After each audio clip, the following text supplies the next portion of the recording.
Welcome to the Agency Hot Seat. I am, as always, your host, Ryan Watson, partner here at Upsourced.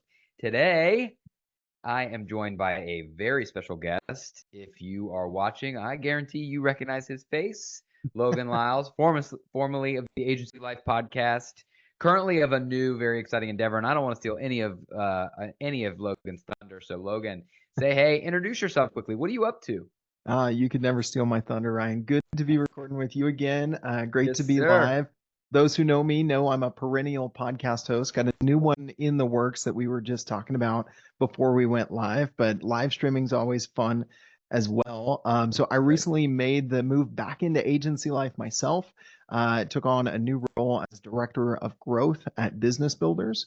We're a HubSpot Platinum partner and one of the few StoryBrand certified agencies, and one of the very few agencies in the US that holds both of those monikers, if you will. And so we combine those to help folks really plan their marketing, get their messaging right before they jump into producing and promoting. And then at the same time, the founder of the agency Business Builders, Jay Owen, has been not super quietly, but not super loudly either, building this cool community called Agency Builders that I'm helping grow as well.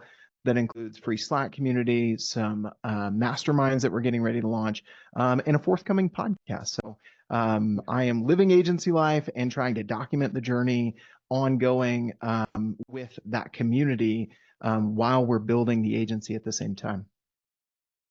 Got a lot of irons in the fire here, Logan. There's a lot going on here, but I love it. That's great. Well, it's such a pleasure to. So you've got myself and we've got Logan. We are here for the next 30, 45 minutes to share our collective wisdom and insights and answer whatever questions you have about running a profitable agency. Of course, it can be finance and accounting related. It can be marketing and sales related. It can be whatever, existential. It doesn't matter. You drop your questions. If you're watching us on LinkedIn, put them in the comments. If you're watching us on YouTube, same thing, put them in the comments. We've got Caroline from my side, who is our trusty MC, and she will read your questions. And then Logan and I are going to answer them. So with that in mind, Caroline, I think you have at least one or two loaded up from emails. Thanks again. By the way, if you don't have a chance to get your question answered, you can always email them to us, rwatson@upsourceaccounting.com, and we'll go ahead and put them to the top of the queue for the next week. So I know we've got at least a couple in there, so let's start there. Yeah, we can go ahead and start with the question, what's a common mistake you see in an agency's marketing efforts? Oh, well, this feels right up Logan's wheelhouse. So I'm going to let you. I have a point of view on everything, by the way, Logan. So I'm not going to let. I know you well enough to know that. I'm not going to let this marketing topic deter me from stepping in here. But we'll let the real expert start, right. And I'll violently agree with you. You're the finance expert, but I know you've got some thoughts here. You guys do some great marketing yourself at Upsource, so I think you'll have some things to add there. Marketing is definitely my passion, being that this is my second stint leading sales and marketing for an agency, and I recently came from 2 years in-house in a SaaS company where I was on the marketing team. So I love to talk marketing all the time. And I had a conversation with Pete Caputa and Carl Sakis on the podcast that I host, who did some research on marketing efforts among marketing agencies, marketing for themselves, not their clients. And I really walked away from that, not surprisingly, with kind of that age-old saying of the cobbler's kid has no shoes. And what they found is that a lot of marketing agencies were not doing much, at least not organized, methodical, strategic for their own marketing. So I would say mistake number one is not doing it or not having a plan to do it, right? And I think the second thing that is more an opportunity, not to kind of kick us all while we're down, but the interesting opportunity in agency life is different from like a SaaS company where the conversations with the customers are locked way over here in support calls and CSMs that are far away from marketing. Like in agency life, you tend to wear a lot of hats. The people who are engaging with clients are not far away, even if you're a remote team. And so the folks who are the experts and who are having the conversations with the clients, which leads to great content and therefore great marketing, is happening all day long. And so I think the missed opportunity is not tapping into that expertise and that knowledge that's being shared on client calls, whether that's consulting or sales calls or quarterly reviews you're doing with your clients. I think the mistake is not tapping into those and sharing that knowledge and that expertise out in public through the personal profiles, especially on LinkedIn right now, of the folks within your agency. So I'd say number one is, try to put a plan in place, figure out how you can dedicate some time. And two, make sure that you're rallying the team together and it's not just like a one person effort to try and market your agency. You've got people with expertise who could be out there sharing that expertise and developing the thought leadership for your agency. I love that. Agree with all that. I think that's beautiful. I was thinking while you were talking about what are some things, from a like from our perspective to this topic, like what can I bring to this? Because Yeah. obviously we come to this from more of a quantitative standpoint, and I think that if I were to add one of the things, I love to analogize a lot of what we do towards the concept of getting in shape. So again, like, if you come to us, it's like, okay, we're your trainer and we're helping you get in shape, right? And so there's the things that we're going to help you do is some form of diet and exercise. And I often think about the idea of choosing marketing and sales topics, marketing and sales tactics, similar to the idea of asking me as your trainer, like, okay, I want to get in shape. Should I get into bicycling? Should I get into swimming? Should I hit the weights and like really do a lot of that? Maybe I'll play basketball. Like, what should I CrossFit. really Yeah. exactly, like, tell me, like, what is the right type of exercise for me to get in shape? I really think those are very similar questions. And the reality is like, well, look, they all can work. I mean, if you want to get in shape, you can get in shape in any number of these ways. The mistake I often see people make is they go buy a really expensive bike and then they hit the bike path for like 7 days and they're Yeah. not seeing results. And so they go buy basketball and they're like, you know what? I really enjoyed basketball better. So they go play a couple pickup games with friends. And then they're like, you know what? I'm not really seeing any results. So like maybe I'll join the CrossFit gym and I'll drop the $200, right? And so there's just this like shiny object syndrome thinking that any one of these tactics is going to generate a ton of results right away. And my belief is like, again, I've seen again, we have 120 clients or whatever it is. I've seen agencies have very successful, repeatable uh, sales generation through inbound and content. I've seen really successful outbound. I've seen very successful, not a lot of them, but for the right agencies, I've seen very successful like demand generation through ads. All of them can work, but you've got to lean into like one or two tactics that you're going to commit to and you're going to become best in class at, and you're going to give it the sort of room to breathe and the consistent effort for it to work. And so anyway, I would just say Completely that agree. like the ping-ponging among tactics is really tough. Can I ask you Agency yeah, owners never have shiny object syndrome with no, anything, exactly. right? They're Why never not, guilty right? of that. Um, Let me ask you another question. I'll do the audience a favor and ask a question I'm always curious about, which is, and this is, I'm taking marketing and I'm turning it into sales and marketing, but you're kind of Sure. running growth for your organization, so I Yep. think you have Both. a reason to Yep. speak both. Um, I think that counterintuitively, agency owners who exist to help clients with their marketing, again, I wouldn't say that just like you said, the cobbler's son has no shoes. I wouldn't say that the favorite reason or their favorite thing to do at their agency is to run growth. Like, I don't think selling, finding new customers and selling to new customers is the thing that most agency owners got into the business to do. And so I find an impetus among owners to try to outsource or hire for or offload some of those responsibilities as soon as humanly possible. And I'm curious your perspective on when that can work and when that can't work. Like, what are the things that agency owners are gonna be able to find help with at certain stages, and what are the things that they're going to have to just suck up and do at certain stages? What's your perspective on that? Yeah. So I do think that everybody's situation is different, but I don't think that just because it's agency sales that it has to be the founder running sales in perpetuity always. They're always going to have to be involved in this, right? And this is my second time stepping into an agency where I'm taking over sales. Now I've got this growth role that is sales and marketing, and so I've seen it go well, and I have some pretty strong opinions on this. We were actually in our agency builder Slack community, someone was going through the process here recently and asked the group, hey, we're going to hire a director of growth. What are the questions I should ask? What are the Yeah. pitfalls? Those sorts of things. And I think whether you're looking at bringing someone in to own sales and marketing or you're looking to outsource it, then I think this advice holds true in both of those. I'll share what I share directly Yeah, with love it. him. Great. And Yeah. and that is, what is your approach? What is your situation? What is your selling style for the agency? Some of that's based on you as the founder, some of that's based on your culture or your buyer persona. Like, have you found success networking and doing a bunch of industry conferences or getting on industry podcasts, those sorts of things? Have you found success in outbound, whether that's email or LinkedIn or whatever? Have you found some success in some traditional growth marketing tactics? Historically, I'm with you. I don't think digital ads are usually the way to drive growth for an agency. It's different than a product company or a SaaS company. Totally. But what I would say is, where have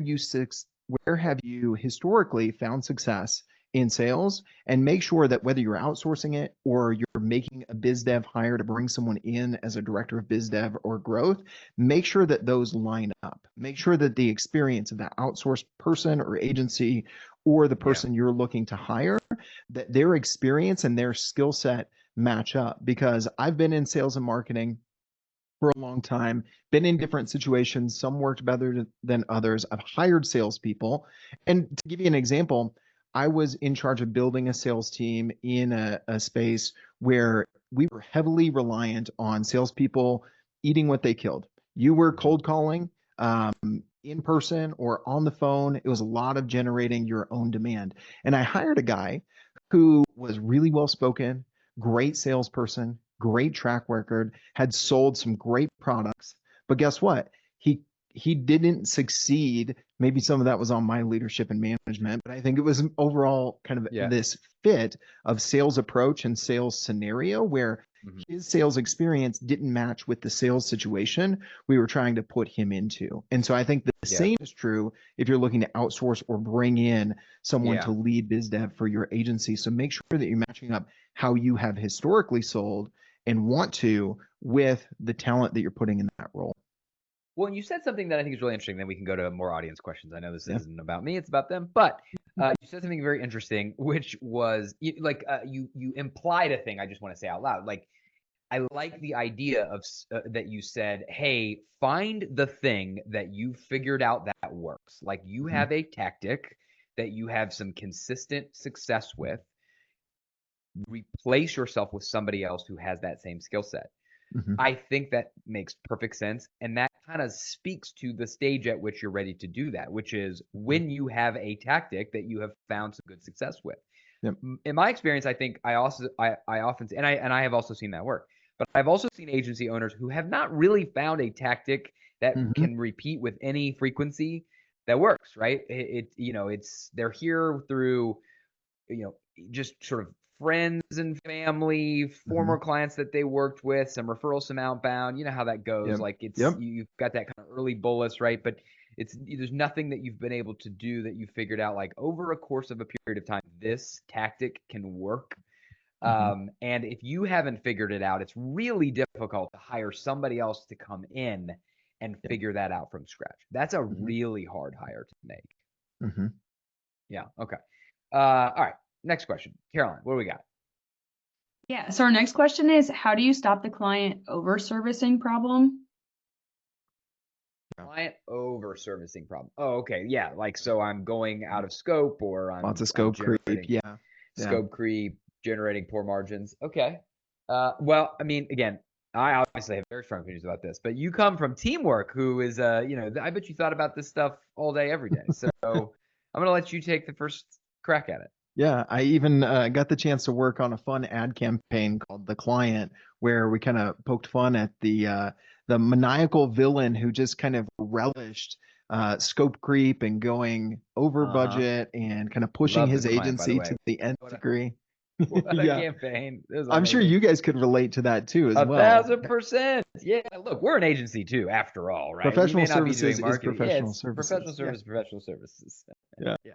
Um, and so yeah, that's definitely near and dear to my heart. Also, part of my time in a previous agency at Sweetfish, I oversaw our client experience team, and so I've seen this happen. Um, One, I saw this with kind of junior account managers and project managers. We had this culture of, just loving on the customer, not kind of pushing back of, oh, this request or this, like go a little bit the extra mile, and that's going to benefit the relationship. And the problem that I saw is that when our team went out of scope or they went above and beyond for good reason, because they didn't want to come across as, hey, this is out of scope. I'm going to do you a favor. They didn't want to come across with that tone, but they would do it, and then they would do it, and then they would do the next thing. And pretty soon, like we had to have a conversation with the client of these things are out of scope, and they're like, well, you've been doing them for me for 6 months. Why did no one say anything? Right. And so the change that I coached the account managers on was that when you have those out of scope requests, it's going to oftentimes you want to have some guardrails, but some of it's going to be gray area on whether you choose to do it or not. If you do, you should always communicate to the client, hey, this is out of scope, but we're able to handle this right now. And then, when it comes up the third time, you're like, hey, we've done two of these. This third one, we either need to adjust your retainer or we need to charge for, 5 hours on this or whatever it is. And that becomes a much easier conversation because they're like, oh, you kind of explained it to me before, and I know you did me a favor before. Yeah, I'll pay you the, couple $1,000s for this extra project that's out of scope or something like that. So I think it's communication early and often Yeah. about what's within scope and what's outside. And that doesn't always mean just saying this is out of scope, stop right there. Can't do it. There's Yeah, some in exactly. between there. Does that make Yeah. sense? Yeah, no, it totally makes sense. The other thing I'll add to this, because I think you nailed it, right? As I'm hearing you, I'm like, yeah, that's what I would say too, communication. But here's the other thing I'll add, which is, and this is a thing that we often see, because again, we're in the, we are helping clients with their gross margin, and often, one of their the levers of gross margin is project profit, right? So am I, am I earning an adequate profit on this project? Yes or no? And one of the primary reasons I'm not is because of over servicing. And when we go through that exercise, we continue to ask questions. Okay, what about this? What about this? And we find that so often the over servicing problem wasn't even fully known to the client service team. Like the original sin was that we didn't do an adequate job communicating to the team in very explicit defined terms what the scope was. Right? Sometimes it's either, the seller has this vague idea of what the scope was and they're thinking kind of a small thing, and the service team reads it and they're thinking kind of a big thing, right? So they're doing what they think they're reading on the page, and it turns out it's far larger than we intended because we just didn't define it well, or any other reasons why, even as simple as, some agencies are more interested, more willing, let's say, to try to throw hours estimates against a fixed project, and others are a little bit more dogmatic about, no, it's a deliverable and this is value price and I don't want to think in hours.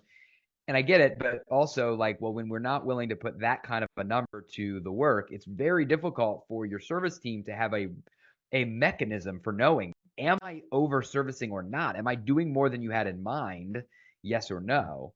And so just that, like, setting expectations with the team up front to even know is a big problem. And if I don't do that, then there's no way they can have this communication that you spoke of, because they don't even know they're violating the scope to begin with. You can't have clear communication with the client if you're not sure what you're communicating about, right? And so that's a good, I think, follow Ryan's step first, and then mine applies even more. So I'm glad you said that, because it's kind of 1-2 punch there.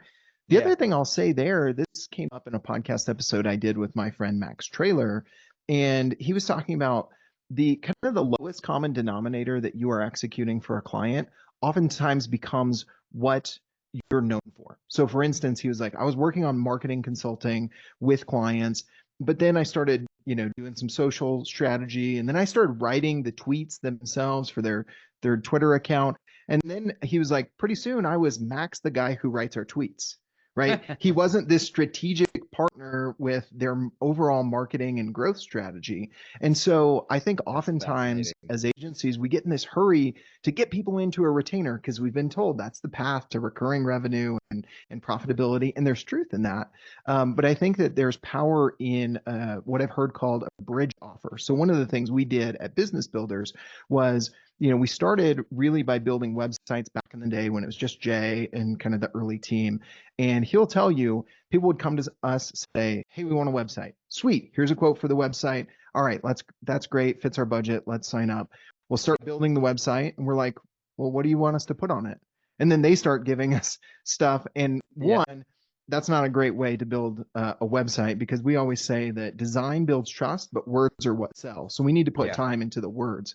And so other times we would go through these links, spending a lot of man hours building proposals on a new website as we were looking at their marketing strategy, looking at their messaging, all of this.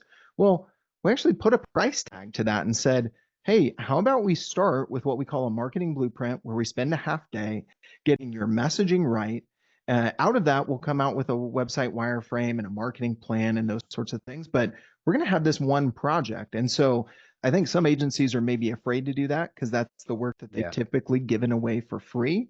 Yeah. But Yeah. one, it positions you as that strategic advisor. And two, the way that I sell it to clients is, look, I'm not going to push you into a 12-month retainer of, X thousand dollars a month. Let's start with this project. And so Yeah. that's my way of kind of framing it. And I think it puts us in that strategic driver's seat that, to tie it back to over servicing, we're not just the, hey, can you execute this? Hey, here's the words, go put them on the website. Yeah. We're the Yeah. folks Yeah. who help them nail the messaging. And so we can push back and we can be that strategic advisor who can have that conversation at a higher level. And I think that puts you in a position. So our next question that we have from my inbox is, what kind of KPIs should I track for my sales and marketing function? Mm, Interesting. Well, this is probably something that might be sort of top of mind-ish for you. I mean, you're coming yeah. into a sales and marketing function for an Mhm, agency, and I'm sure that's one of the first questions that you're asking, like, how should we define success? mhm. I think it'd be interesting for you to kind of walk through like, what's your approach been? How have you come Yeah. into this organization fresh? And what kinds of things maybe have they been measuring, and what kinds of things would you recommend they measure? I Mhm. can throw in some ideas on my own, but I don't know. I like this question a lot. Yeah, I like it. It's very top of mind right now. I'm literally 1 week into this new role, Yeah. leading sales and marketing at the agency, looking Yep. at, okay, what HubSpot dashboards do we have? What should we track? Yep. And I've got some friends who are even nerdier than myself in a good way when it comes to sales ops. So I'm pinging friends. Yeah. Yeah. I'm like, I don't know if this is going to be valuable, but I always want to. I think the big mistake is, and you guys probably see this on the Yeah. financial side, is only looking at lag measures, Yeah. only looking at things that show you the end result, right? People are looking at their profit, they're looking at top line revenue, and they're not looking at the leading indicators that lead there. So I think that's the first mistake we can make Yep. if you're looking at sales and marketing KPIs. For me, to kind of back up, I kind of take this blended approach to drive sales for our agency that blends sales and marketing. And it's a strategy that I learned from my friend James Carberry. It's called content-based networking. And I'll say that again because some people Yeah. hear that and they're like, I know what content marketing is. That's what we do for our clients. Yeah. Not content marketing, but content-based networking, meaning my role in driving sales is not just creating content for potential clients, but reaching out to potential clients that I could cold email or spam with ads, but asking them to create content with me so that I can build a relationship with them, get to know a little bit about them, and then eventually make the turn into a sales conversation. And so initially, I'm looking at how many new contacts and new content collaborations am I able to start with? And so before I'm even measuring like discovery calls or inbound inquiries on the website, for me, at least with this strategy, I'm looking at how many of these meetings to do content collaborations, which I'm doing through either podcasts or original research interviews, how many of those am I generating a month or a week? Because oftentimes sales is about that math. It's like, what is your first interaction, right? And then a portion of those are going to move into, let's say, a discovery call. A portion of those are going to move into your deals, and then a portion of those are going to become paying clients. And so starting to measure what are those steps in your sales process, just from a quantity perspective, before you even look at like the revenue of the deals and those sorts of things, right? Yep. This is so foundational, but I think people miss it all the time. And so as I'm kind of outlining our sales process in those 4 steps, I'm still figuring out what are those conversion points going to be. Like I do a content collaboration. How often does that turn into a deeper discovery call? How many discoveries do we turn into this is a qualified deal? How many of those lead to clients that end up paying for that blueprint consultation I was talking about earlier? And so then it becomes looking at those, how many of those do we have going per week or per month? Then looking at the conversion points, now you're able to say, okay, I want my lag measure to be here. I Yeah. want to hit, Yeah. this number in annual or monthly sales. Okay. Well, if I close 10% or, whatever percent of those that are active deals, well, how many of these conversation discovery calls do I need to turn Sure. it into a deal? And I Yeah. look at those percentages and back up. And so I'd say that's no matter what your approach is, outbound, inbound, figure out those points and those conversion points to help you do kind of the math of sales that you need to start. So with that, I'll turn it over to the real Well, look, numbers just to be guy. clear, I think you've answered that question perfectly, right? Because I do think whether it's sales KPIs or it's financial KPIs, I think people, I mean, whether or anything that's not even KPIs, I think people naturally just like to apply, like, think things are more complicated than they are and look for Mhm. silver bullets. Yeah, So, we like, what are do. my sales KPIs? Yeah. Like, just give me these 4 numbers that like I should measure, and that's all I do. It's like, well, hold on a second, back up, as you said, like I think you outlined it perfectly, which is look, the whole point, again, as you said, there's leading and lagging indicators, and the leading indicators, the whole point is just to answer the question, is this tactic working? Like, is this thing working or not? And again, as you mentioned, you're gonna understand, like you're gonna work through the funnel to try to understand again, how many, if you're doing email, how many emails do I need to send, and how, what percentage of Mhm. those result in meetings, and what percentage of meetings result in proposals, and what percent of proposals result in sales. Mhm. And if you do the math backwards to say, okay, well, this Yep. one's 20% and this is 50%, you do the math backwards and you get to the point where, like, okay, well, the only way for me to hit my goal is if I send 10,000 emails per day. Oh, this isn't working.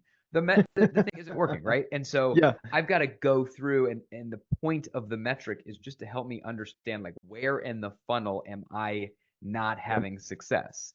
Yep. Because That's then it's a it. So matter of I need more here, or more here isn't doable.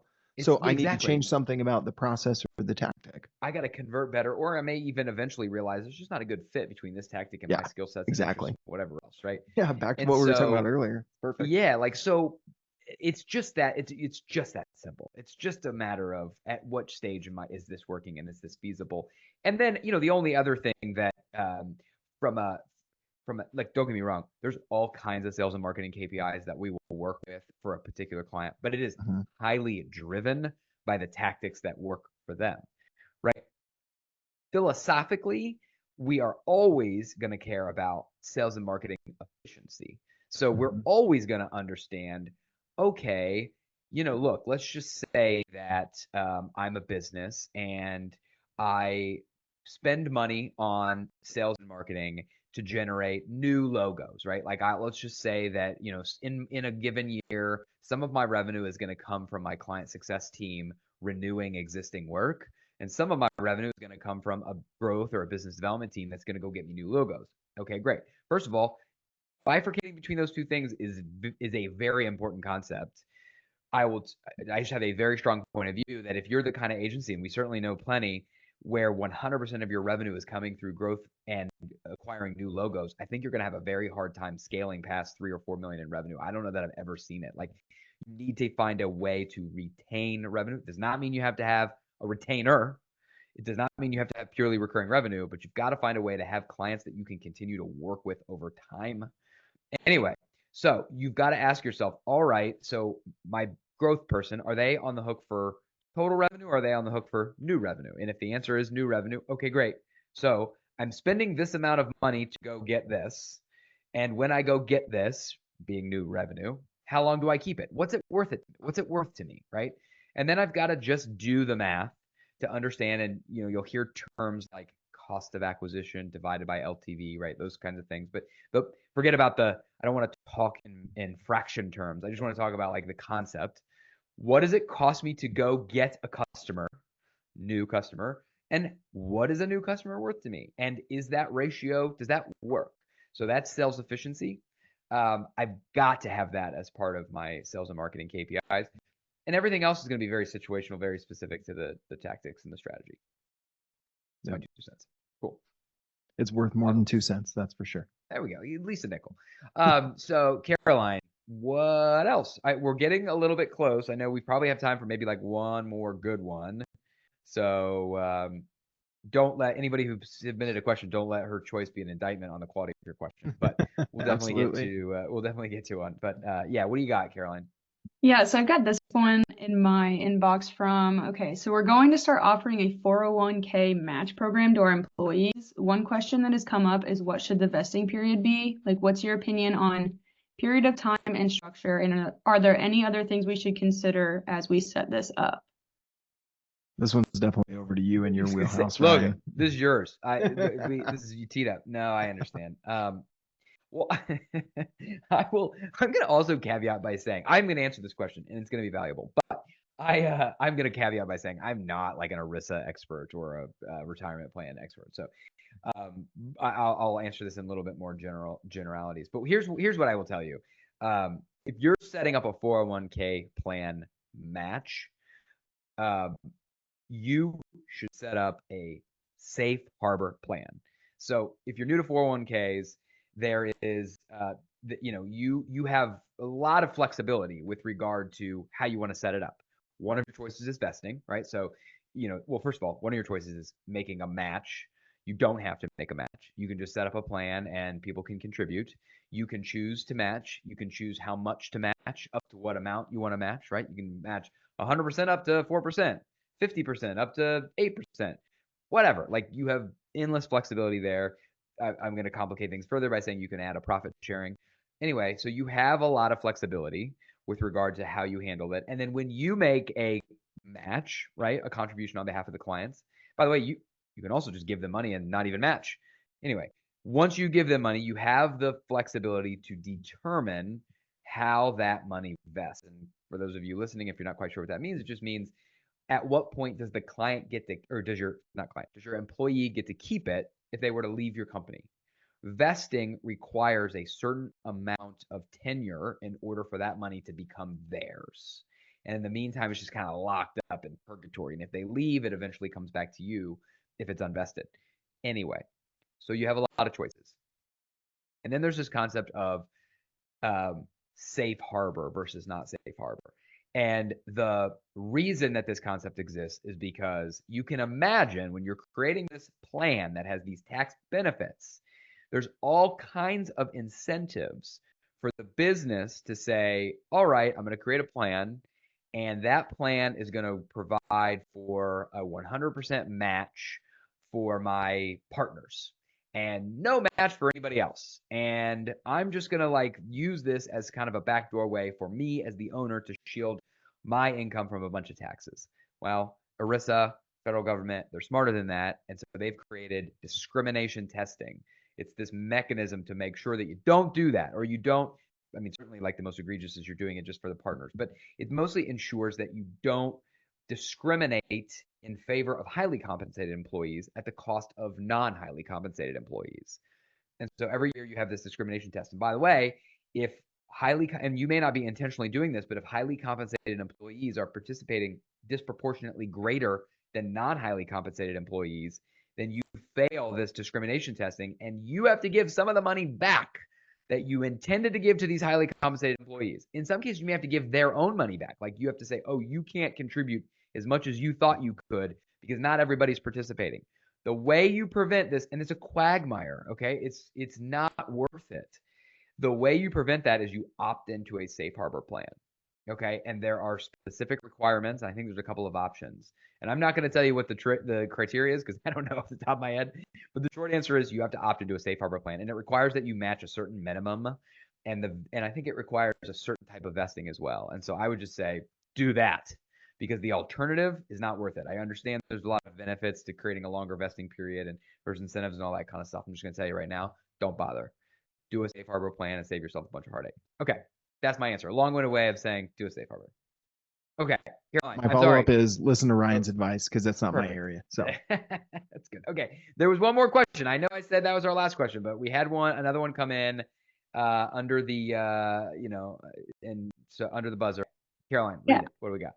So is there a big thing I should focus on in Q4 to best prepare for Q1 of 2025? Well, okay, let's take this in chunks, right? Because boy, is that a broad question. I could take that in a lot of different areas. So I'll start since you were left out of the fun last time. I'll try to direct this question a little bit more to you. So, how about Q4 is often a time to start planning for Q1 and beyond for 2025. And obviously, a big chunk of planning, Logan, is thinking about sales and marketing and like, what are my goals for next year and what are the resources I need in order to hit my goals?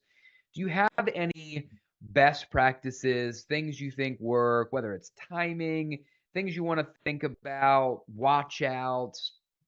Like, how would you approach your 2025 sales planning? mhm. Yeah, I think it comes down to part of what you were saying earlier when we were talking about hiring outsourced salesperson or bringing in someone to head up business development. A lot of agencies are not, don't have a strategic plan for their marketing. They're not, looking day to day or week to week or month to month, any of those things at their sales metrics. So I would say if you are going to build a solid plan for 2025, you need to get your arms around what were things in 2024. And now is a good time to do that because even though you're not going to have a full year, if you don't really have those metrics in place, you've not been reviewing them, on an L10 meeting, on a scorecard, or in a HubSpot dashboard up to now, building those out and starting to track where are we so that you can build your plan for 2025. I did an interview with Drew McClellan at Agency Management Institute probably about a year ago now, and what he was sharing about like building an annual plan, I thought was pretty straightforward. But a lot of the agency owners that were on that live stream were just like leaning forward, and he was explaining kind of what Ryan was talking about earlier. Is you need to break it down between new business. How are you going to upsell or have those expansion opportunities with your current client base? And the big thing to factor in as well is what's our historic churn been, right? Because as much as we want to say and we pitch new clients on, we work with clients for this long and we drive these results and we have this long-standing client, we all know the clients churn. And I think that's a big mistake if you don't understand what have you been selling in new business, what have you been selling in expansion, and what have you been losing in churn. If you don't know those three numbers, boy, is it really hard to build a financial plan for 2025, just from the sales and marketing perspective, let alone, profitability and all the things that you guys are digging into deeper in the weeds on the finance side. So I would say, make sure that you can find out as best you can, at least in rough numbers, those three areas, because those are going to be the components to say, okay, well, if we keep doing what we're doing and these numbers hold true, here's where we'll be. If we want to get to this number, now we can start to figure out, okay, well, what is my go get number? But a lot of people just say, okay, we did 3 million this year. We'll do 3.5 next. We'll do 5. We'll do 8. I don't know. Pull it out of thin it's kind air. of finger in the wind sort of thing. Well, you ended at a perfect spot too, because let me say two things. One, I view this question in the same vein as like New Year's resolutions. Like I feel like it's just a tad bit misguided in the sense that I think people place a lot of emphasis on where we are in the calendar, as in this is the time I should do these things. Yeah. Implicitly, I don't do these things the rest of the year, which is like, these are not one and done activities at all, at Mm-hmm. all. This should be a continuous exercise that you're having month to month, sometimes week to week, whatever, so that we can understand exactly the answers to the questions that Logan was mentioning, right? Like I always know there's always there's a concept of like how much revenue do I want to accomplish, right? But there's also amount of like I have a team and here's how much revenue I need to generate in order to hit break even, my 20% margin, whatever it is. And to your point, it's never I mean, it's often, but it shouldn't be a finger in the air. Oh, I hope this happens. It's always a bottom up exercise, right? It's always let me start with, just as you said, my existing revenue. What can I expect from there down to the project level? What do I know? My new revenue. What are the activities that I plan to engage in? What are my historic success rates at each phase of that funnel? And use that information to have a reasonable expectation of what to expect. The other activity again, which I think is important and people often do in Q4, but I think should be which I think should be a version of which should occur throughout the year is real account planning. Like having a real strategic relationship and a strategic conversation with your existing customers to try to understand what their upcoming priorities are and start talking about the projects that you can work on in Yes. order to meet those strategic priorities. And then ultimately the revenue we can forecast for those things, right? I think a lot of it's so crazy to me how often we talk about that saying, we do half the step, right? Yeah, here I've got these clients, and yeah, I think I can do 7 projects with him. I think they've got this app need coming up, and it's like, have you met with them? Like, have you really had like Yes. a top to top, a strategic Yeah. conversation? No? Okay. Well, is there anything preventing you from do that? Go have that. That's what they want that too. They want a good Talk partner to in them, you. right? It's kind of Talk to like, them. oh, my teenager, this or that. Well, like, have you talked to them?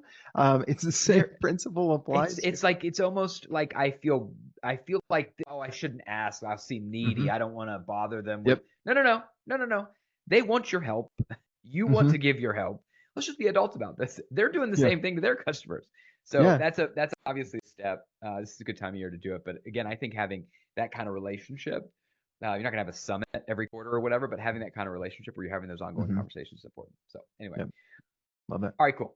We are definitely near the top of the hour. Before I close, first of all, Logan, awesome having you. Wonderful. It exceeded even my highest of expectations.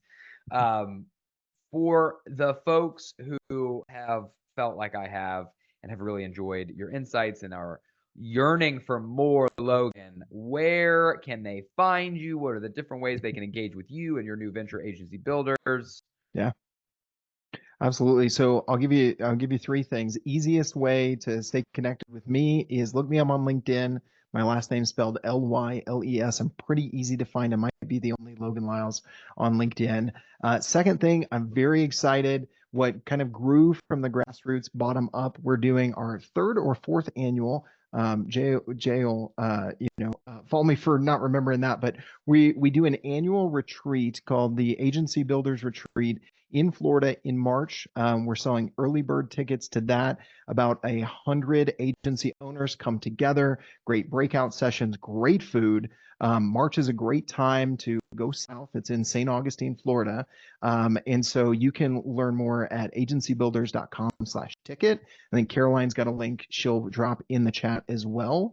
But if you're not ready to sign up for a trip to Florida, as much as that sounds like fun and learning from other agency owners, I have something else for you. The last one is we have a free growing Agency Builders Slack community where folks are asking questions like this and getting answers from more experienced agency owners like ours at Business Builders Jay, as well as peers in that group. We'll drop a link to that in the chat as well. If you missed that for any reason, or you're watching this recording and you missed it, hit me up on LinkedIn. I can get you a link to join that free Agency Builders Slack community. Awesome. Love it. To email Caroline at upsourceaccounting.com. That's all for now. Thanks for having me, guys.